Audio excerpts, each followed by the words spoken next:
Yes. Hi, everyone. Hello, hello.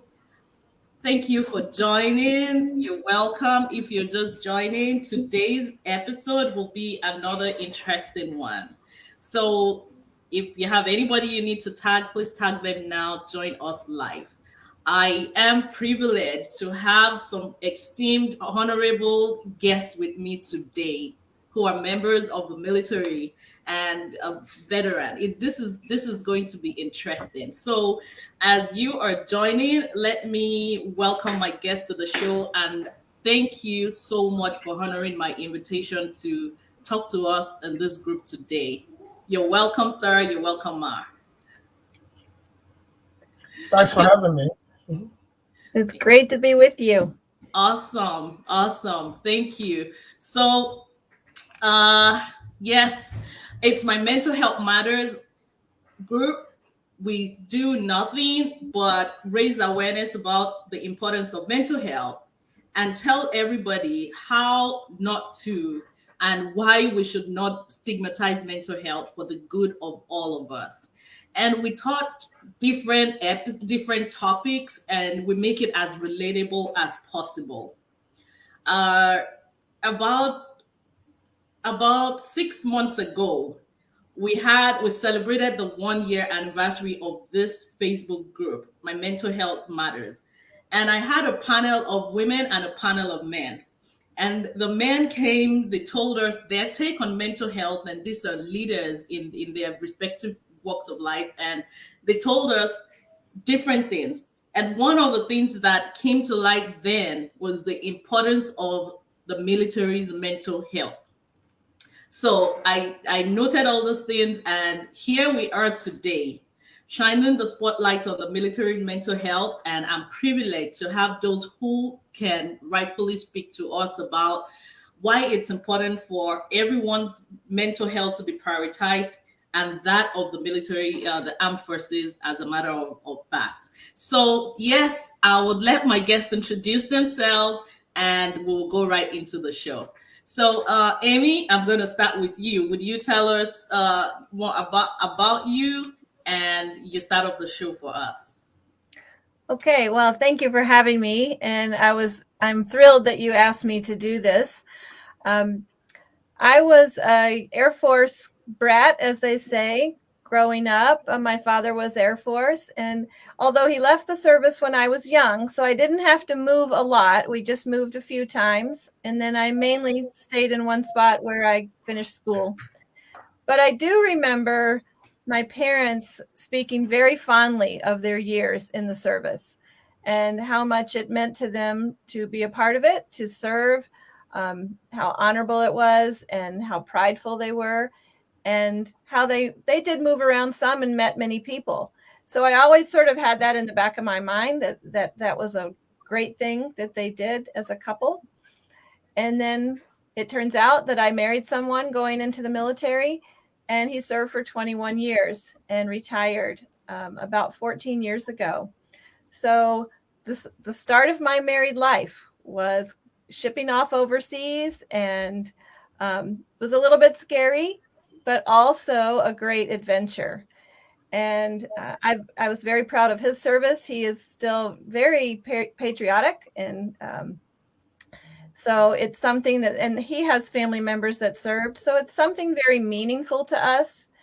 Even as he is retired, it is something that he wants to give back to people that are serving and have served. And we have very much respect for the military life. And since then, I have been a teacher. I have been a volunteer for the Alzheimer's Association. I think it sort of gives you this feeling of belonging for whatever group you find yourself in, to pitch in and help. This is how we get things done. We pull together, we support each other. So it's just been something that has stuck with me for my whole life. And so I think I fall back on that military family sort of raised me. And we still have so much respect for that. For that.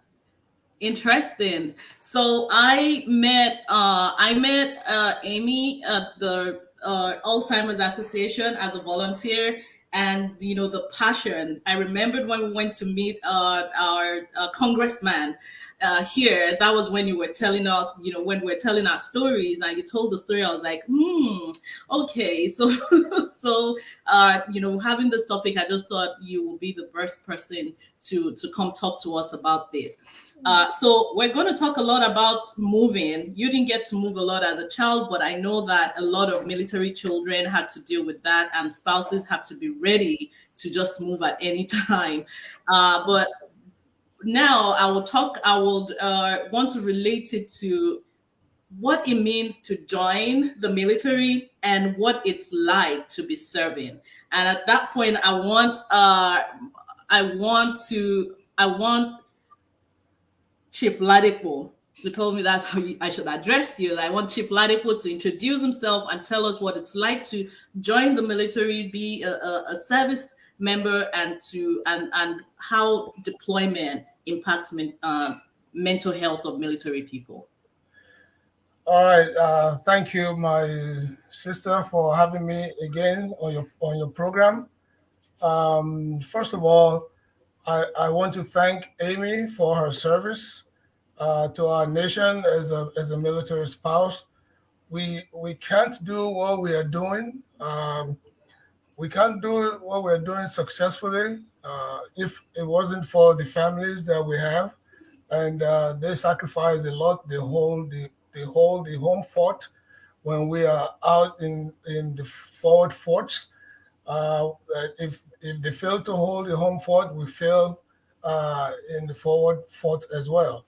So thank you once again, Amy, for your services to our nation.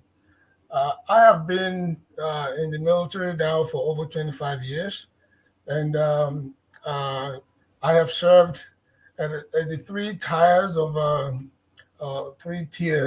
the military: the operational tier, the tactical tier, and then the strategic tier, which where I am right now. So I do have considerable amount of experience in handling dealing with soldiers and peers in different environments. I would say this at the outset, I am not a trained mental health physician or physician of any kind. Um, but the military has a vast amount of resources for mental health, particularly suicide prevention programs that all leaders at every level are trained on, including family members and all. And so I can speak to that here.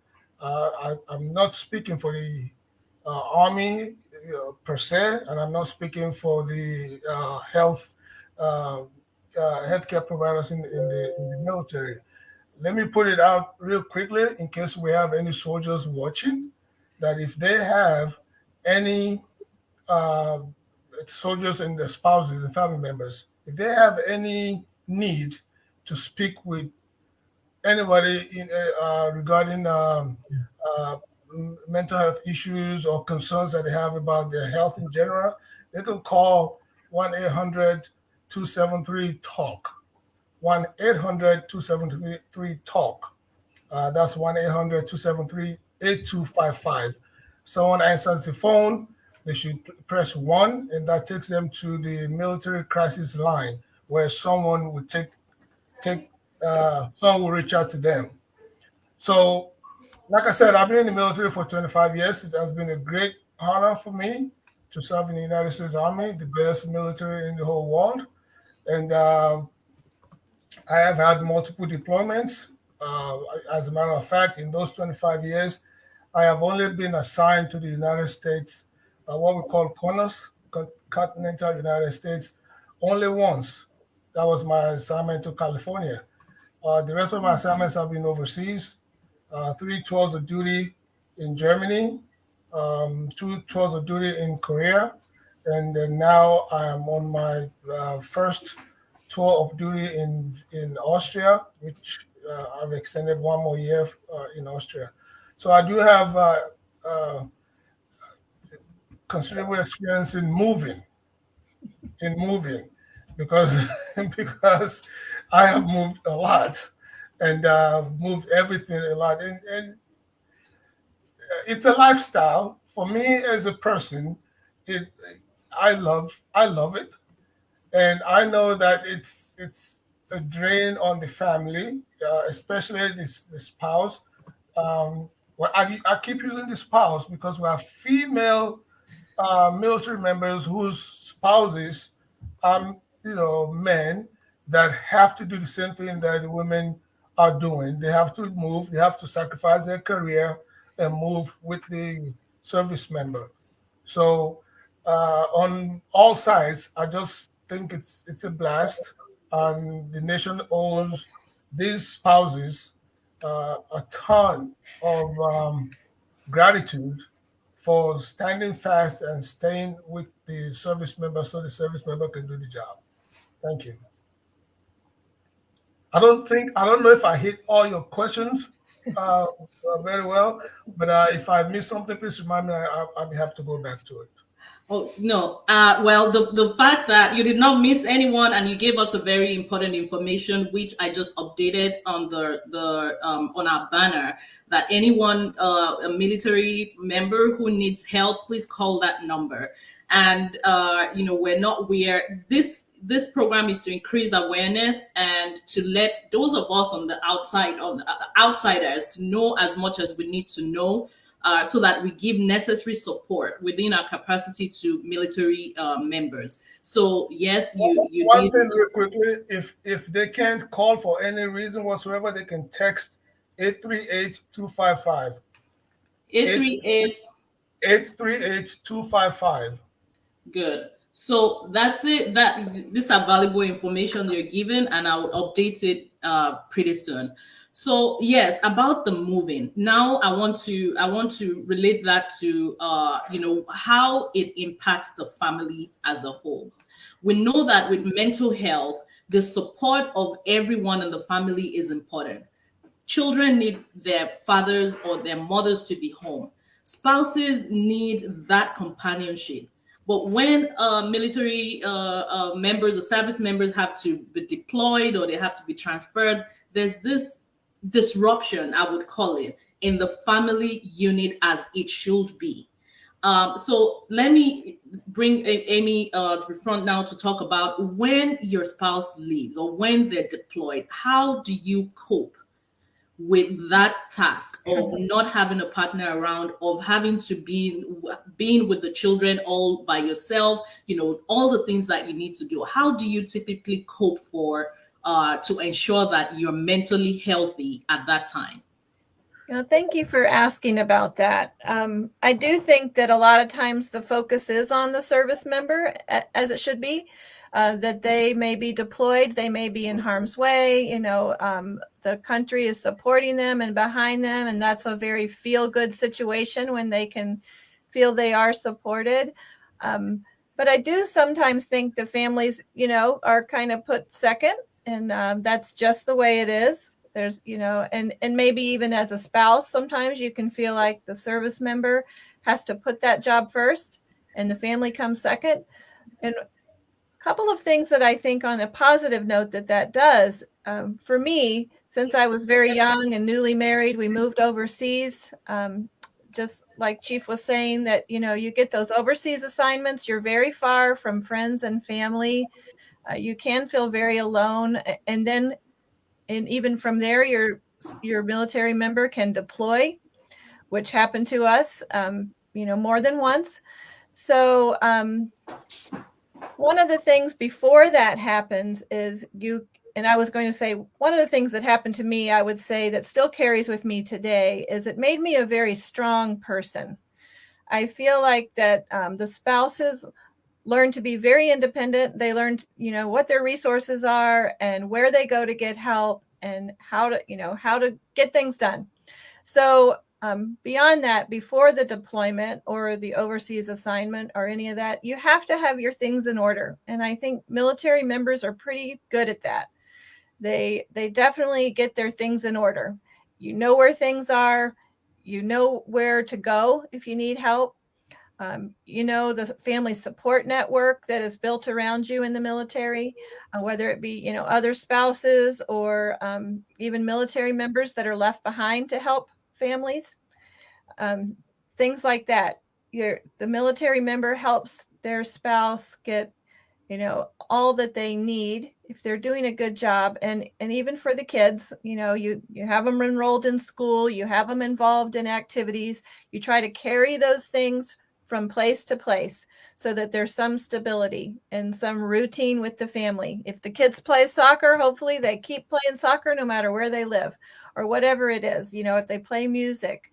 And one of the hard things maybe for the spouse and the kids are every time you go, you leave friends behind. But every time you show up to a new place, there's that new military group that's ready to receive you, ready to help. And I will say the connections I made over the years from post to post are still with me today. Those are lifelong friends. And you know how when we go through things, even as a civilian, you go through things, you sort of pull together and you bond even more over those situations. That's exactly what happens. If you go through a tough deployment, you really bond with your close neighbors and your friends. And if you're lucky enough to have family members nearby, you really lean on each other. And if I'm having a bad day, I know there's a couple of people I can talk to. If they're having a bad day, same. And the other thing I will say too, I think that's changed over the years, that's probably helpful. Back our very first deployment ever was during Desert Storm, and we really didn't have a great way to communicate. We still relied on, mail and, just the postal service, or we used to send, when my son, who's now in his 30s, but when he was a little guy, we used to send those little tiny audio tapes back and forth so he could hear his dad's voice and his dad could hear him, because he was just a little 2-year-old growing up and he wanted to be able to communicate. So no matter how it is now, whether it's internet, FaceTime, whatever, keeping the lines of communication open. And if you feel like the family member or even the service member, like they just don't sound like themselves, encourage them to get help. And I know that's really why we're here today, is, to talk about that, because maybe it's gotten better over the years. I know, and Chief would know as long as he's been in too, that in the early days, you didn't talk about that so much. People didn't talk about it. They didn't reach out for help. And we have a lot of people, veterans especially, that are suffering. So in order to stop that, to be able to help them, we need to make it just a matter of fact thing. Everybody needs help at some point. And to make it normal to reach out. And not everybody has to know your business. You don't have to tell everybody up and down the street, my service member's having a tough time, or I'm having a tough time. But you reach out to those you trust and care about you, and you just say, I need help. And it's something that especially, I will say, for the military members and maybe some of the guys especially, it's hard sometimes to say that I'm not doing okay and this is really tough for me. But it's really important, especially when you think about the rest of your life. If you want to keep that marriage going and keep the relationships with the kids and keep your professional career going, you might need help. And you might need to say, this is really tough. I'm going through a tough time. And if you do get help, it allows you to then go back to doing those things and keeping those relationships strong. If you don't get help, it could really be a downward spiral. Right, right. Thanks for bring highlighting that. And this is the point where I want Chief to come in and tell us, when our service members go to a combat zone and they come back, or even while they are, just back on the home front, I'm not sure of the terms to use now. I know that the lifestyle that you all have, the timing, how things, following chain of command, doing things, it's not the natural way of doing things. You have to adapt quickly once you join the military. How does this impact the mental health of our service members generally? And I think the family members have to kind of follow suit as well. What does that lifestyle as a service member, how does it impact mental health? Well, it does impact mental health uh, a lot. Now, but the way the military is structured, when you join the military, the first whether you join as an enlisted person or an officer that went to OCS of secondary school, the way we join these days as a civilian, there's a process that converts you from a civilian to military, and that is your basic training or your boot camp, where you learn to wake up at a certain time, you learn to take orders, you learn to do things that you normally wouldn't want to do as a civilian. You like to follow orders, and that is the period where uh, the leaders that are supervising you decide whether you are fit to join, not just because you can run fast enough or do so many push-ups, but the total package of you, now is fit to continue on. And then from that basic training, you go on to what we call your specialization areas, where you actually go, whether you want to be a nurse or a technician, electrician, whatever, you go on to that. And then from there, you go on to your first assignment. So folks that can't cope or that go fall through the cracks of that basic training selection program tend to have more problems going on because they tend to now have adjustment problems. One thing now leads to the other. They start getting into trouble for not being on time to places where they were supposed to be. Once they get in trouble, they start to drink to cope with that, and Mm-hmm. then drug use follows through all kinds of. And then you're talking about young people now. You're talking about people, teenage, late teens and the early 20s that hadn't worked elsewhere before and probably were being home being pampered, and now they go to a place where they had to do what someone told them to do, whether they liked it or not. So that's an issue with them. But once you are in, that is no longer, or that should no longer be the reason why you have issues, because you're already now baked and cooked, and you all probably already have your own subordinates that you also pass orders to and make them do things they don't want to do. So, but the but deployments in general, and Amy was talking about, just overseas assignment, not even just overseas. If you were born and raised in Ohio and you married and stayed in Ohio, and then your spouse joins the military and they now move to New York, that is a shock that you have to cope with, you know, Yeah. and then you leave your family, your relatives back in Ohio. You're probably still junior, not financially sound enough to be shuttling back and forth to go see friends there, and the lifestyle in New York is not, and then maybe you now deploy overseas or be assigned overseas. Now, where, like she said earlier, they were in Germany, and hard for friends to visit, expensive for friends to visit, expensive for you to go back and visit them. Different culture, different language, different foods, you know. But then, and then you have deployments to combat zone. Like she said, they were overseas and then they went, the spouse deployed to combat, just like I did. I was in Germany, deployed to Kosovo. I was in Germany, deployed to Iraq or Afghanistan or whatever. So um, it's the time that you spend away from that, and every touch is something that I want to go back on.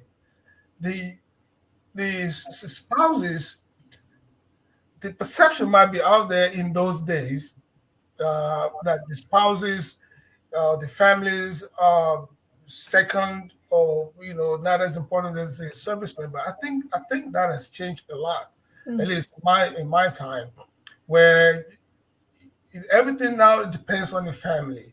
You have what you call in the army. I know the Air Force, the Navy, they have different, they call it different things, but it's the same thing. We have the FRG, Family Readiness Group in the army, where all spouses, they're not ordered to be members, but they're encouraged to be members, and they're all in there, and everybody brings issues, family needs, and stuff like that.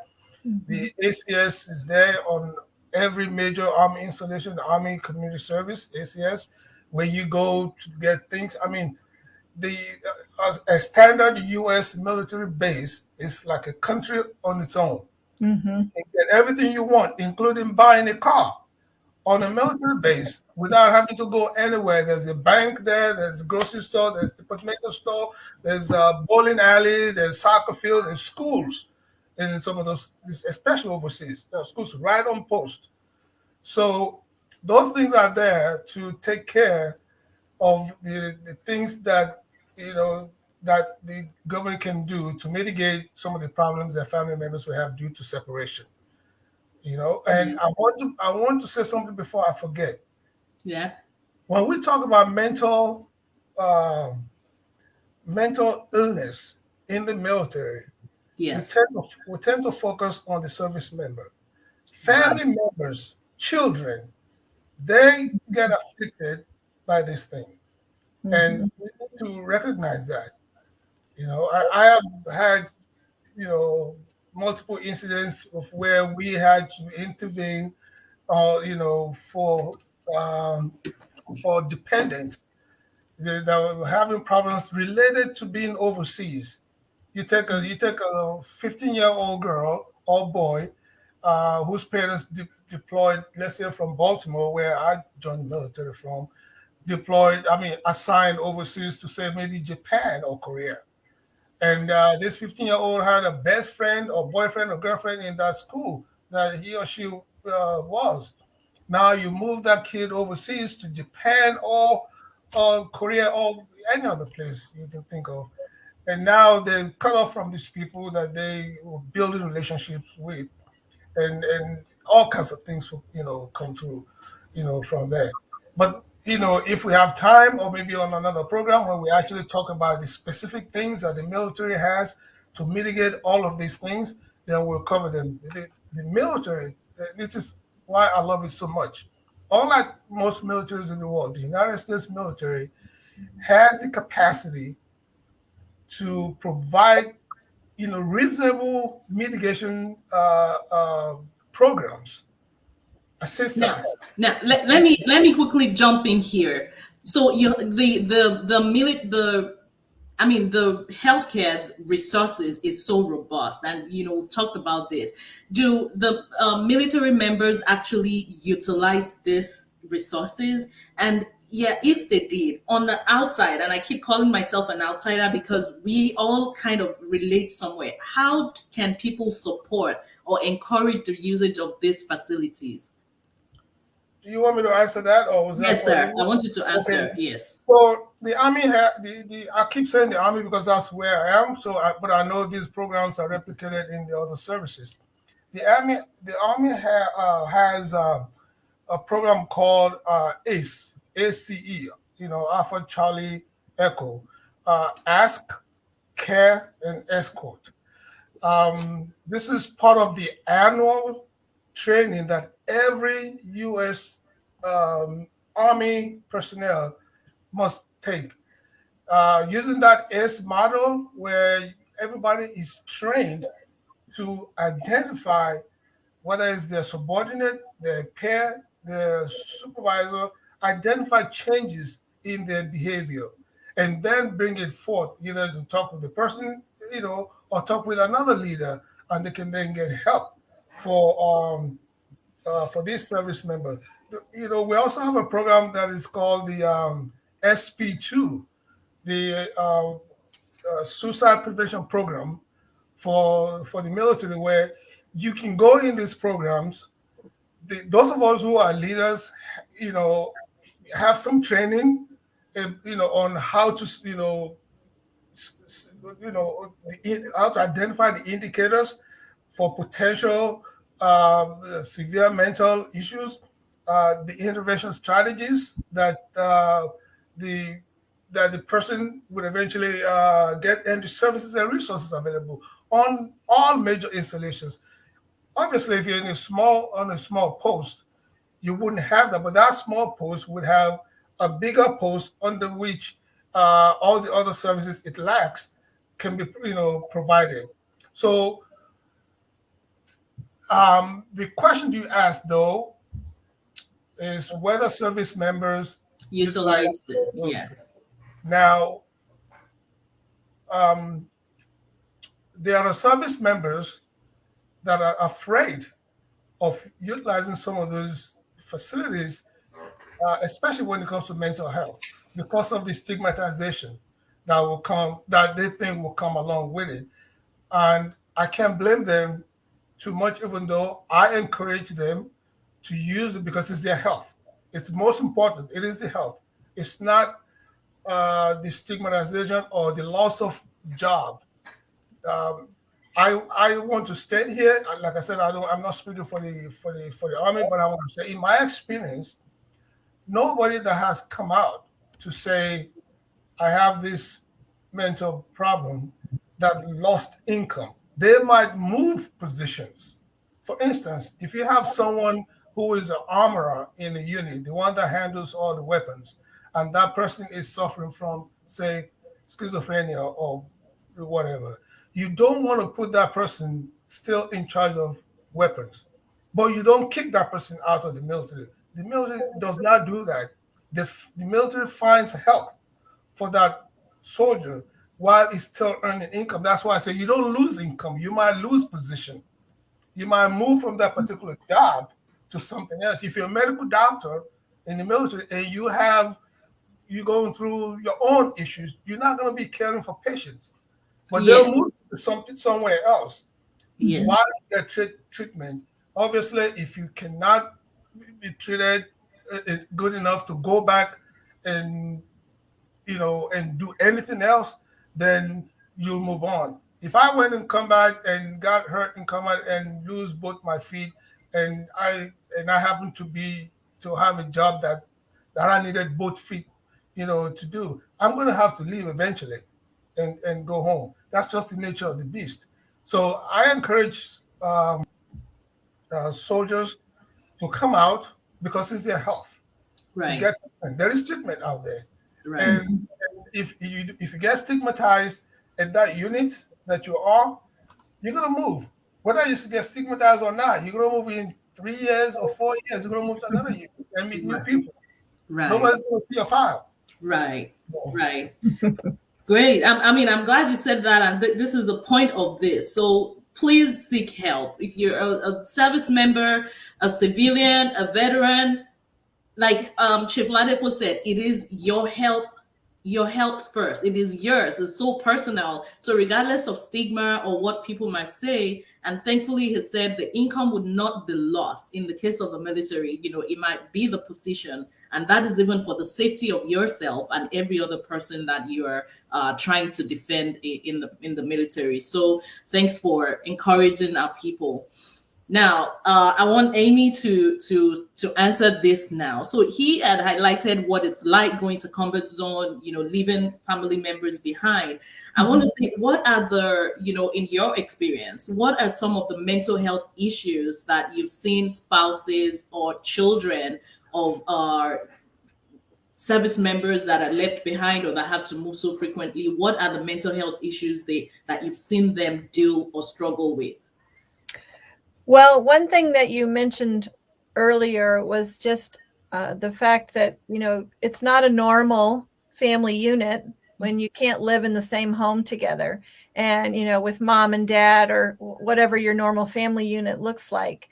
And so, it is really important to try to keep those connections. But also, I think, especially with a deployment, to a war zone, there's a lot of fear and unknown and that sort of thing. So I think mainly it's people getting informed and staying informed and like Chief said, going to the family readiness group meetings, the more knowledge you have about how to take care of yourself and your family and where to go when you need things, and what's going on with the unit, more knowledge is more power. You feel emboldened to be able to handle it, each day as it goes, whether they're gone for 1 month or 1 year or whatever it is. And I think you also not only have to kind of keep up your routines, the kids really need structure. They need to stay in school, and maybe once in a while they need something special to kind of keep them going. We all like something to look forward to, whether it's a little, like, we're just going to go take a road trip, or we're going to go and do something fun, or we're going to have a neighborhood block party or whatever. But things, little milestones to get through, and count down the days till the spouse comes back, or the service member comes back, and try to keep up the normal celebrations, the birthdays, the holidays. Try to keep some traditions going, even if the family's smaller.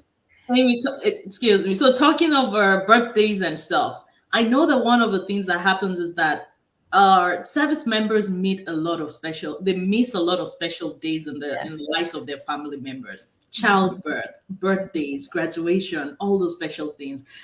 Do you have any example that you can give, and how do you guys normally cope with that?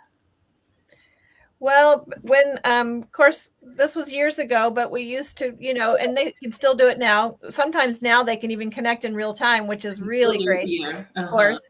But, we used to videotape everything and, send dad a tape of, this is what the birthday party looked like, or we went visiting to a place, and, and we used to write a lot of letters, just kind of documenting everything. So maybe they weren't right there, but they can understand what went on.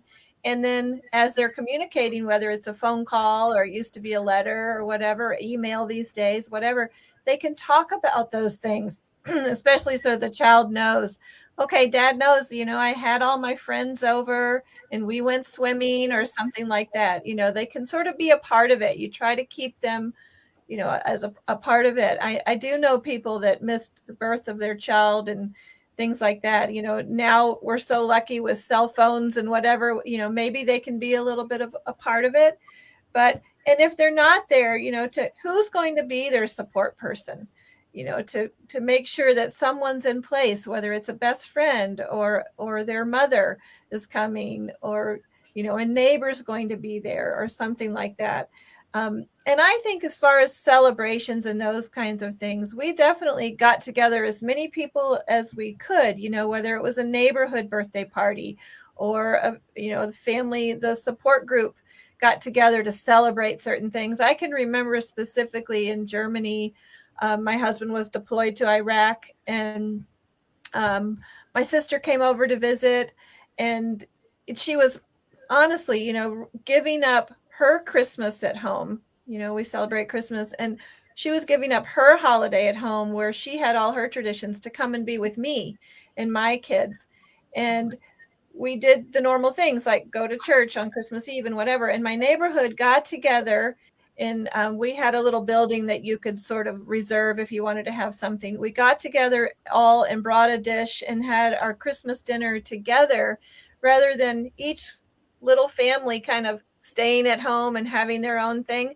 We got together and made it a more of a celebration with a bigger group. And, we talked about, this is what my traditions were growing up, or this, things like that. You kind of reminisce, and it's just a feel good thing. It's really important to not be alone too much.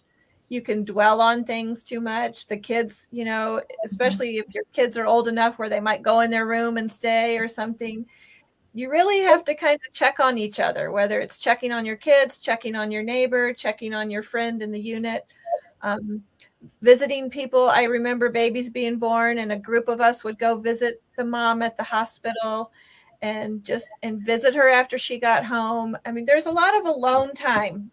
You're not only worried about yourself, but you're worried about your service member.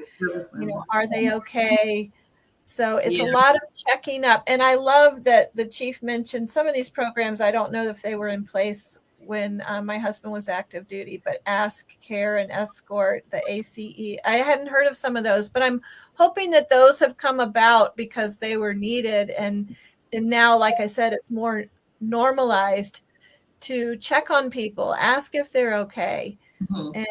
And like I said, kind of band together when you Mm-hmm. know that it might be a sad time, like holidays or something like that, or a celebration. Do everything you can to not make it a sad time, and to include the service member and to document those things. And I think, let me just say this too. Mm-hmm. One of the hardest things, which people may not expect, because we see a lot of feel-good videos on the internet, Yes. reunification. Mm-hmm. Reunification can be one of the hardest times, believe it or not. You see all those parades or celebrations, hugs and kisses and all that. But when all that's over and you go home and you're trying to be that sort of normal family unit again, can be a very difficult time. The service member has been through a lot, especially if they've been in a combat zone. And the family has been through a lot back at home. And they've also been very independent, without their service member. And so sometimes that reunification process is very difficult on families. And when my husband, his last deployment was Iraq, 2004. So that was quite a while ago. But I saw many families fall apart after the service member came home. And so I would say, in my experience, that that was a tough time for every family I knew. I didn't know a family that didn't come through that without a little bit of struggle. And some came home wounded, and some came home mentally affected by that, just all that they had been through. And sometimes the service member doesn't feel comfortable sharing everything that they've seen and that they've been through. And it may come out a lot later, but go ahead, Dio. Yeah, I just want to say, as a professional on the inside now, a lot of the reason, some of the reasons they don't want to share all those things is they are afraid of putting the burden of that reality on their family members. So it's a protective mechanism for them. That's what I've heard from interacting with some of my clients. Like, things happen to you, you don't want to share because of that. And then you have the spouse or the children saying, hey, you can talk to me, I want to know what happened, I want to be there for you.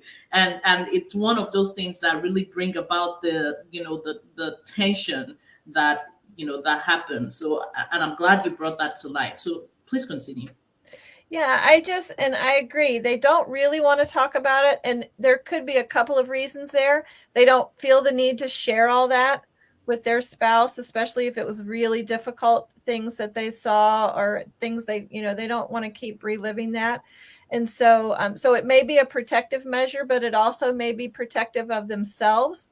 They don't really want to keep reliving something that was difficult if they saw someone killed, Right. for instance, or they saw some horrible conditions, or any number of things. And so I know for us, since my husband's been retired from the military about 14 years now, and has moved on, to a second career, totally unrelated to military. So sometimes we might be watching a movie or something like that, and something will come up, and now it's been so many years, he's fine to talk about it, but sometimes, or he'll tell someone else a story, and I think to myself, I never heard that before.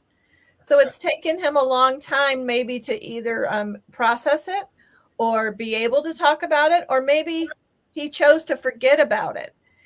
And then something came up to help him think, oh yeah, I went through something similar, and that reminds me of something.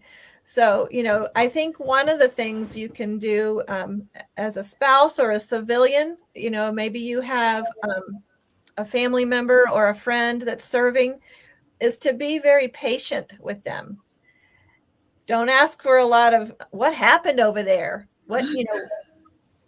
They'll talk about it when they're ready, or say, I'd like to hear more about that when you're ready. When you're ready. Yeah. When you're Yeah. ready. And if you ever want to talk about it, I'm here for you, and Right. that kind of thing.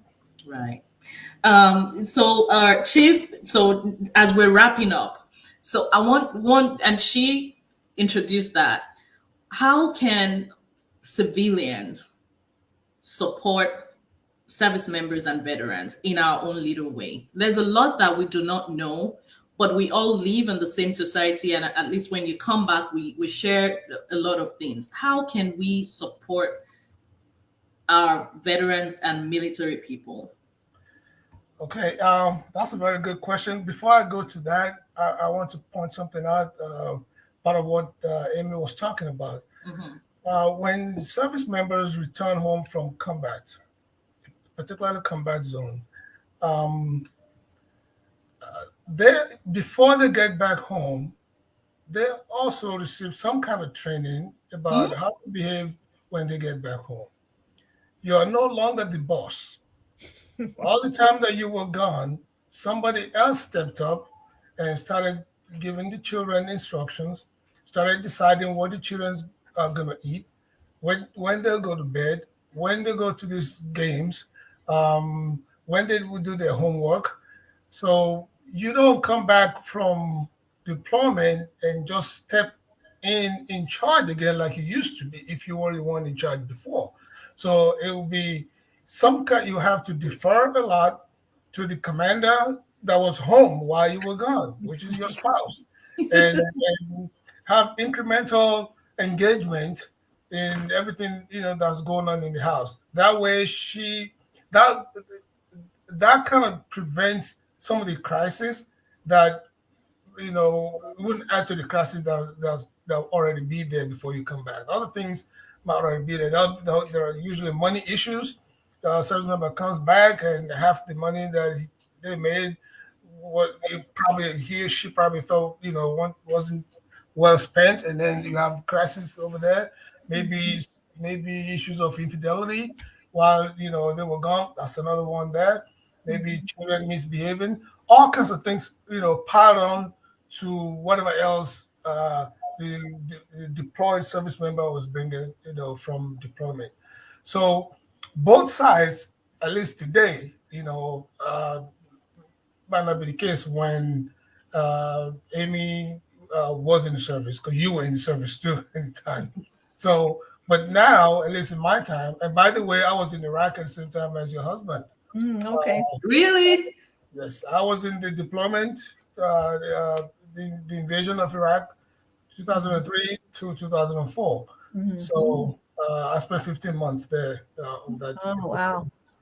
Thank Yes. you both for your service. Thank you both for your service. That it You're even welcome. scares me to hear that. Yeah. So, but the question you asked was what civilians could do to Mhm. make things easier for service members. Let me tell you that the United States civilians are doing enough.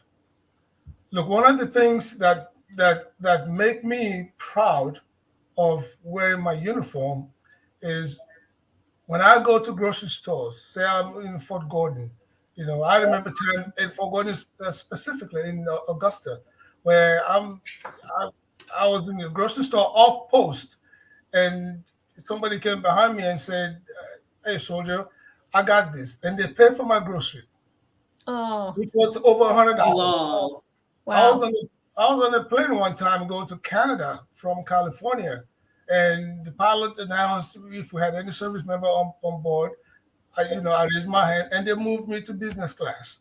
And on and on, you'll be in the streets in the United States, and people will come up to you and say, "A soldier, can I give you a hug?"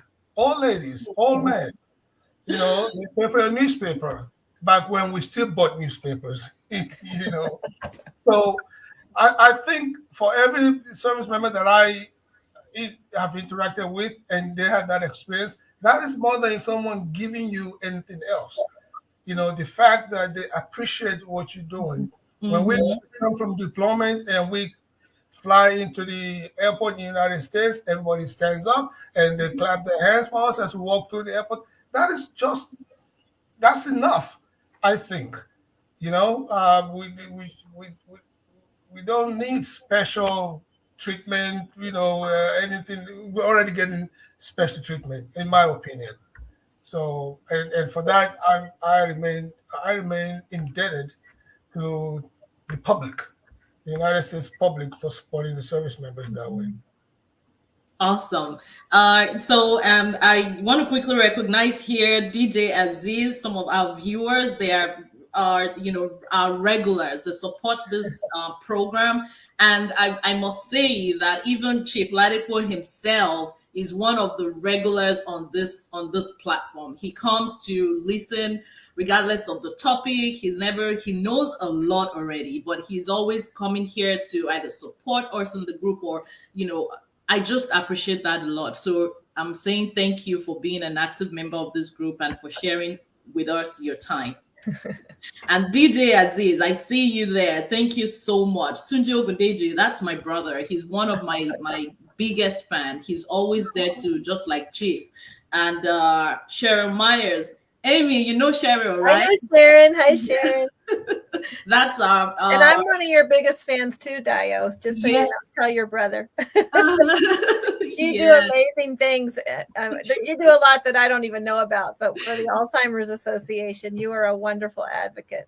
Thank you. Thank you. So Cheryl joined, Oyebola joined from Nigeria. Mr. Favor Ayodele joined from Nigeria. Oyebola, thank you so much. And she is here saying thank you to both of you, that we appreciate your sacrifices. I appreciate that too. So now I want us to quickly touch on transitioning before we leave. And I want to tell both of you that you've raised a lot of issues here that we're going to talk about, because this month is for military mental health in our group, in my mental health matters, and you're just helping us throw light on it. We're going to talk about specific mental health and mental illnesses. PTSD is one of those. It's high up there. We have depression, we have traumatic brain injury, we have substance misuse disorder. Alcohol is the top one for that. Then we have issues, relationship issues. We have all the specific things that we'll talk about that we had planned. But from our conversation today, you had talked about the difficulty of reunification. I wouldn't have thought of that because, like you said, what we see most of the time are these beautiful videos of how military members returning from combat zone are welcomed, they surprise their children and all that. But after that, what happens, and what are the things that we should know for the benefit of service members in the group, and that'll be watching this program from anywhere? I would really like you to help give us resources for them, because sometimes maybe hearing it on a neutral platform like this might come across to them in a better way that might help them take action.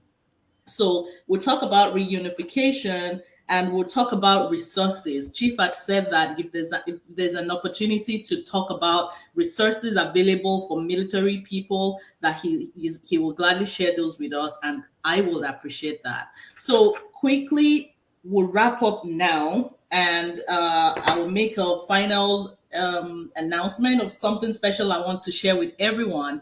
I want you to talk about transitioning, the transitioning process from being a military person to becoming a civilian again. Um, what are the things we do to get ready? I want Chief to start off, and then Amy will tell us what it was like at that time. I know Chief might have something more current, but Amy, from your personal experience, I want you to think of what it's like to stop living that life and transitioning back to a civilian world. So Chief, I'll start with you. Yes, this is one of the greatest jobs you can have. That when you decide to leave, your employer does everything they can to see you off smoothly. So the army has um, a robust program for transition. The army actually does have a transition unit that has a commander, that it has a staff in most if not on every installation, but in most regions where you can easily travel to, and they catch you early before you put in your retirement paperwork if you're retiring, because people do transition without retiring.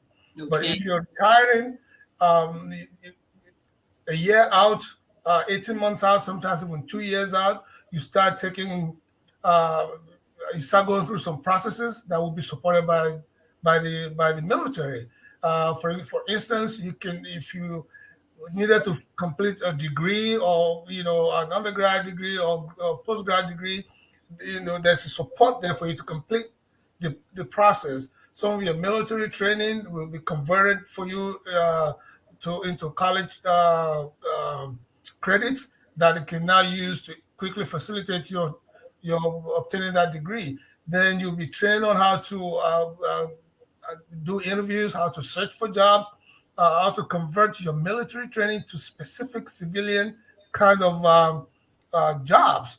If you Ooh. were if you were a mechanic, if you were, let's say you were network engineer in the military, and now you have IT outside, how you can convert some of that network training into some IT certification exams that will now make you employable out in the civilian world.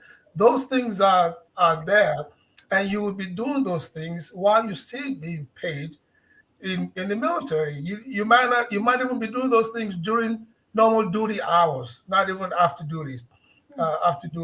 So then you put in your retirement paperwork, and you go through an extensive medical checkup to see how much of you has been used up, so that we can so that the government can compensate you how much of you has been disabled, basically, so you can be compensated well as you move on into the civilian world.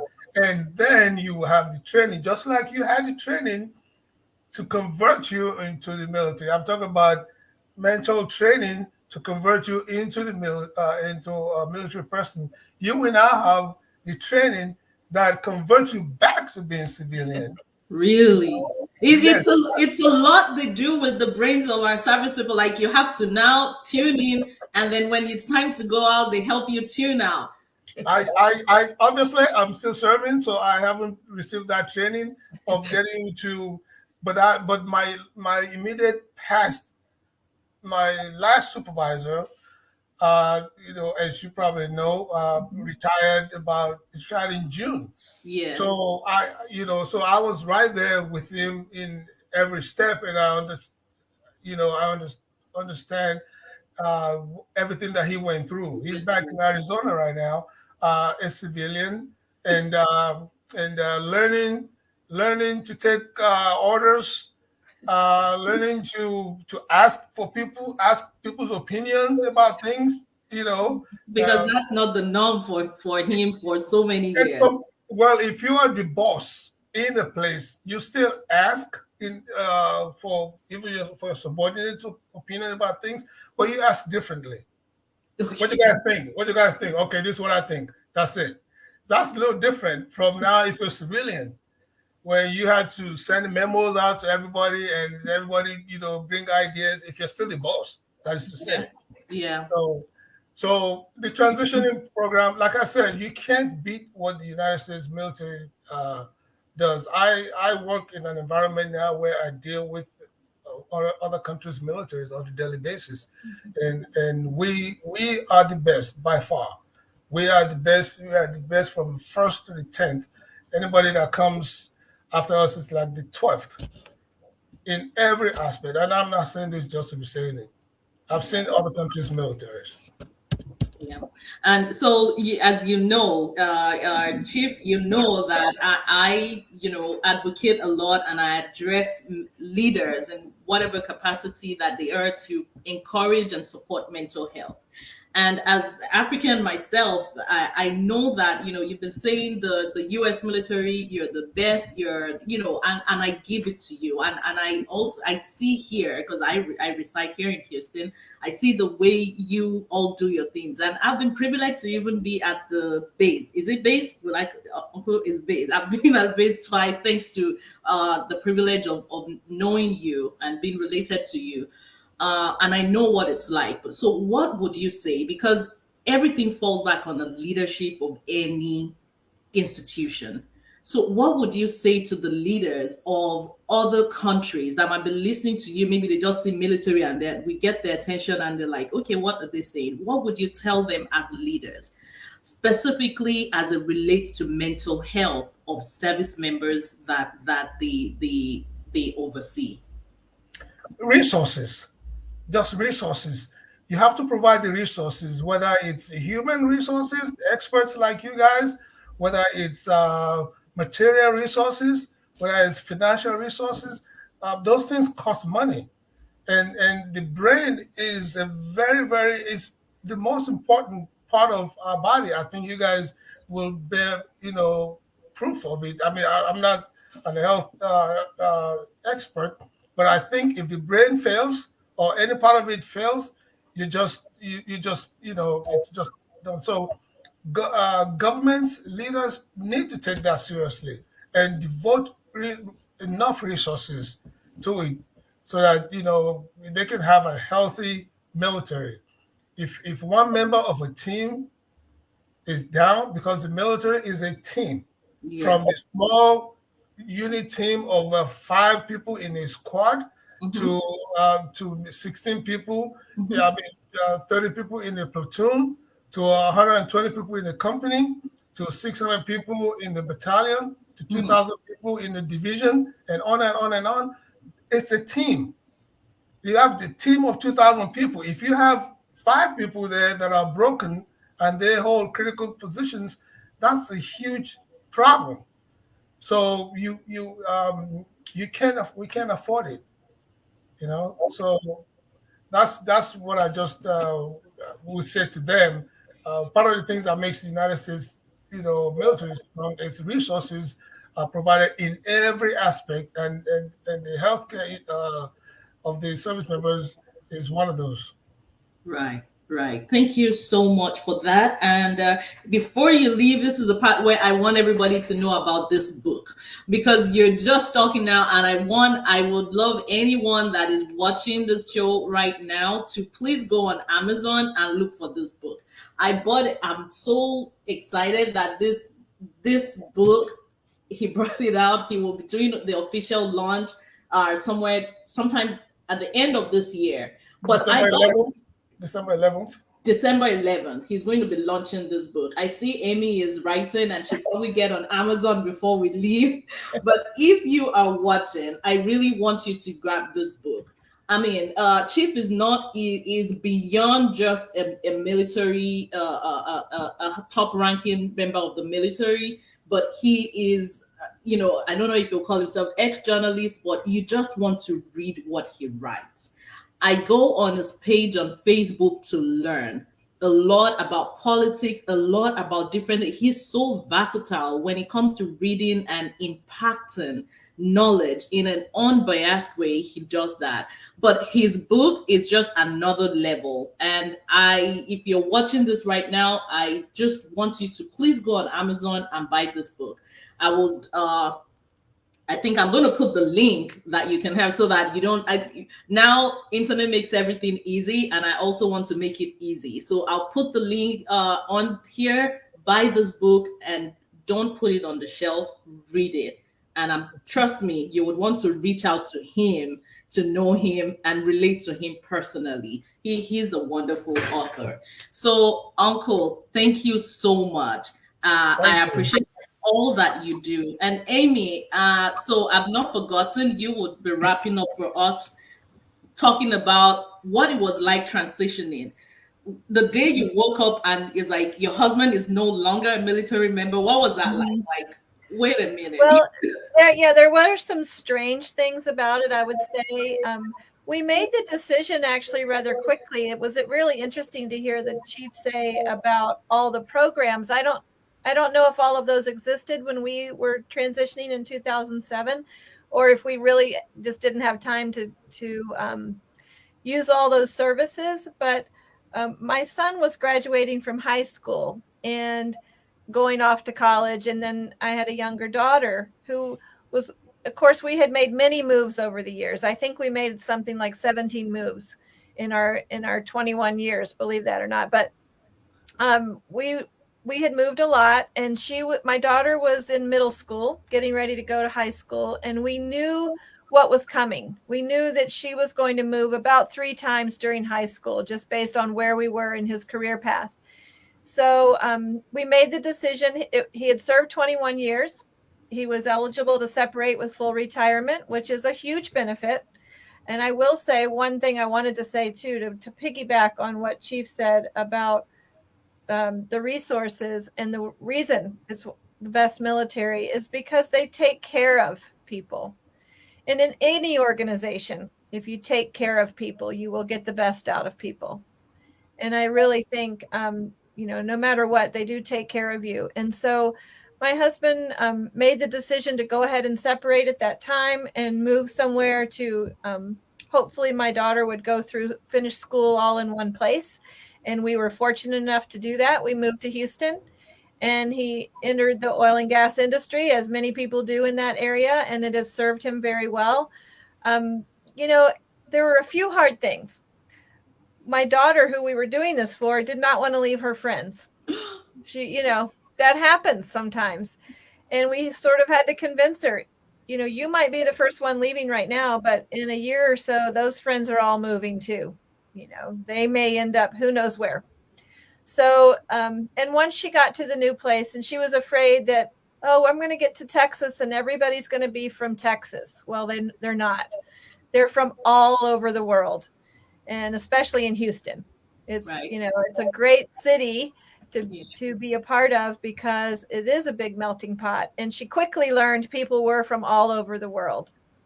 And one of the things I will say that was maybe good for all of us is, because of all the moves, we were all very good, my kids included, at being new somewhere.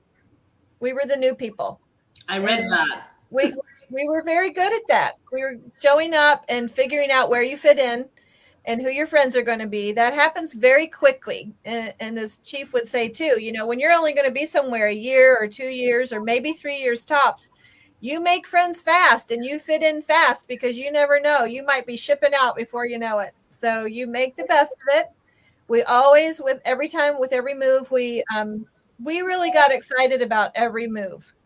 Even if we're going to be in the middle of Kansas, well, let's find out what's good about the middle of Kansas and let's make the best of it. And so whatever it was, we had a good attitude. So our kids usually had a good attitude. And once you got settled, you figured out, where do they play soccer? Where do they play music? Where do we shop? What do we do? And you plant yourself and you go. And so I would say it was maybe a little harder for my husband, because for the first time, he wasn't a part of that big organization. He had to go to work at a totally different place where people could care less who, there's no rank. They don't care who you are. You just go by your first name. You're not chief anybody. And so, how that, and he tells a funny story. I'll just tell you this real quick. I know we're short on time, but he said one time he came home and he said, and he's a really sweet guy, so don't get the wrong impression, but he said, I made the secretary cry. And I said, what? Well, what happened? He says, I don't know. I just asked her to do something. The next thing I know, she's got tears in her eyes. And I said, well, it might be how you asked her, or maybe you told her, because in the military, you just kind of say, this is what needs to be done. And nobody bats an eye, they do it. And I said, maybe you ought to go back to work and bring her something nice and just say, I really need your help on this. And, so ask a little nice. So he had to transition, people don't just snap and get things done. No. So there was a little more transition for him. And I will quickly say too that, and the chief talked about, taking care of the members. I think it's gotten better over the years. There wasn't so much of a retirement account or, some of these other services. They've gotten better about that. When we got out of the military, it was like starting from day one. I mean, nobody's getting rich in the military, so we didn't have a big pot of money saved. We had to start then. And, luckily we've had 14 years and he's not to retirement yet. So, we had to figure out a few things. It was very different. We've had excellent medical care still through the military. There are things they do that they take care of you for life. And we are very grateful for that, for the benefits and everything.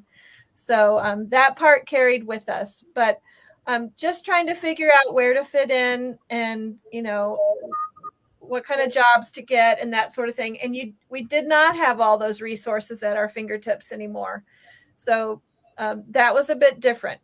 Finding out where to go to get things and how to do things was a little different.